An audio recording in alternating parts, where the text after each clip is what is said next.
People are ఎందుకు ఇలా photoshoot చేసుకుంటున్నావు ఇలా కామెంట్స్ చేస్తుంటారు కదా ఈ మూవీస్లో అంటే అప్కమింగ్ ప్రాజెక్ట్స్ గురించి ఫోటోషూట్స్ చేస్తుంటారు కదా influencers do you believe it works అని సమ్టైమ్స్ మేబీ లుక్స్ అంటే ప్రొఫైల్ కోసం చాలా లుక్స్ కావాలి బేసికల్గా మూవీ లుక్స్ కోసం విలేజ్గా కనిపించాలని లంగావోనిలో శారీస్లో. Okay if they ask it's okay people are posting it on their Instagram I agree with that it's completely they మనం స్క్రోల్ చేస్తున్నాం కదా బా, ఇప్పుడు నువ్వు నేను స్క్రోల్ చేస్తాం, ఒక అమ్మాయి చూస్తాం బాగుంది, అబ్బాయి బాగున్నాడు అని ఎలా అనుకుంటామో డైరెక్టర్స్ కాస్త అనుకుంటారు కదా.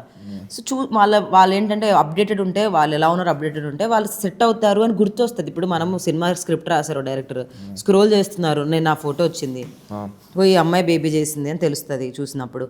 ఓకే ఈ రోల్కి అమ్మాయి సెట్ అవుద్ది అనుకుంటారు కదా. మనం కనిపించినప్పుడు ఇప్పుడు social media has become the main source of, even there are times when people are asking not a profile, PDF profile కాదు, ఇన్స్టాగ్రామ్ లింక్ పెట్టండి అని అడుగుతున్నారు.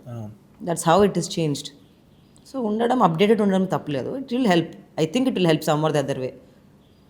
నాకు మూవీ ఛాన్సులు నేను 7 Hours చేసినప్పుడే వచ్చిందబ్బా. సో నన్ను యూట్యూబ్లో చూసే కదా పిలిచారు. నాకే ప్రొఫైల్ లేదు, నాకు ఇప్పటికీ ప్రొఫైల్ లేదు, ఇప్పటికీ లేదు. తెలియదు ఎట్లుంటుందో నాకు తెలియదు, ఎలా క్రియేట్ చేయాలి. నా యాక్టింగ్ బట్టే వచ్చింది అయ్యే ఛాన్సెస్ అంతే.